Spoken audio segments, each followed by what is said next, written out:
चलो जी। इस्लामों का भाई साहब गौस पाक पीरा दे पीर दा वाह ਤੁਹਾਨੂੰ ਸੁਣਾਉਂਦੇ ਆ कलाम ਕਲਾਮ ਨਿਯਮ ਪੀਰ ਬੰਦਾ। 11ਵੀਂ ਵਾਲੇ ਗੌਸ ਪਾਕ ਦਾ वाह ਤੇ ਤੁਹਾਨੂੰ ਅੱਲਾ ਦੇ ਹੁਕਮ ਦਾ ਸਵਾਦ ਆਵੇਗਾ वाह ਤੇ ਮੁੜ ਪੀਰ ਬੜਾ ਵੱਡਾ ਘਰਾਣਾ ਹੈ ਤੇ ਅੱਲਾ ਖੈਰ ਕਰੇਗਾ ਤੇ ਤੁਸੀਂ ਇਹ ਬਿਆਨ ਸੁਣੋ माशाल्लाह। ਤੇ ਚੜਵਾ ਪੁੱਤਰ ਕਾਰਵਾ ਸ਼ੁਰੂ ਲੋਕਾਂ ਨੂੰ ਸਮਝਾਵਾ ਜਰਾ ਖੇਡ ਕੇ ਆ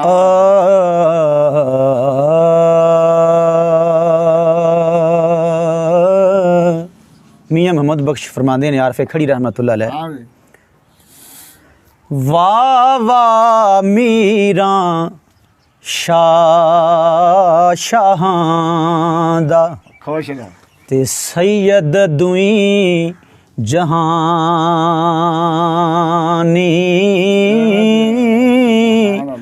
गौसल आज़म पीर पीरां दा ਜੀ ते है महबूब रब्बानी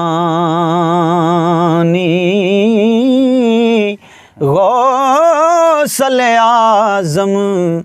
पीर पीरां दा ते ਸੁਭਾਨ है महबूब रब्बानी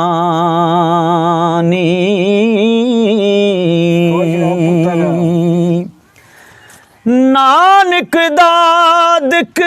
वल्लों उच्चा ਜੀ ते सुच्चा हसबो नसबो नबियां नालों ਸੁਭਾਨ घट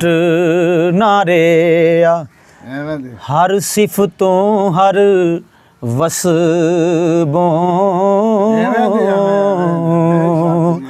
नबियां नालों घट नारे आ हर सिफतों हर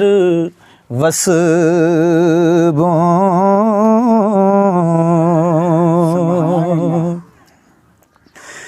नबियां नू रब वल्लों आंदे वही सलाम सुने है वही ना महरम मीरा ताई ते दसे भेत अजे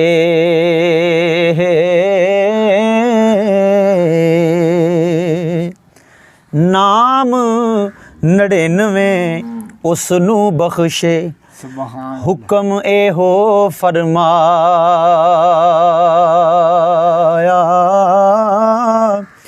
आज़म इसम तू साडा नाम ते जिस पढ़िया फल पाया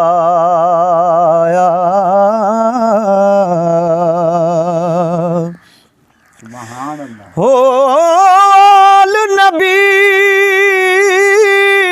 ਹਾਂ औलाद अली दी सीरत शक्ल उन्हां दी नाम लिया लख पाप न रहिंदे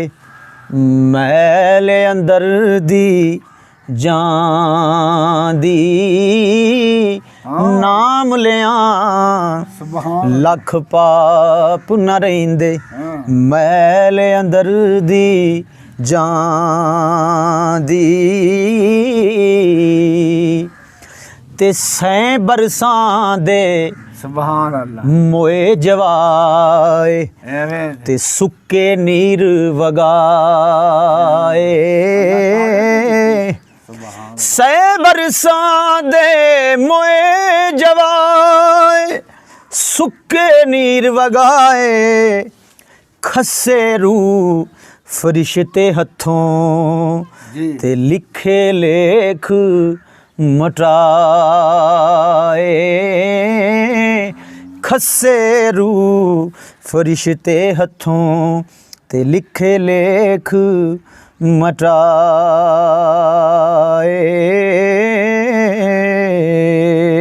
ਵਾਹ ਭਾਈ मटाए ਵਾਹ ਕੀ ਬਾਤ ਹੈ ते मैं पापी शर्मिंदा झूठा ते भरिया नाल गुनाह हिको आस तू साडे दर दी ना कोई होर पनाह राम ऐसा करना है, क्या बात। मैं अन्ना ते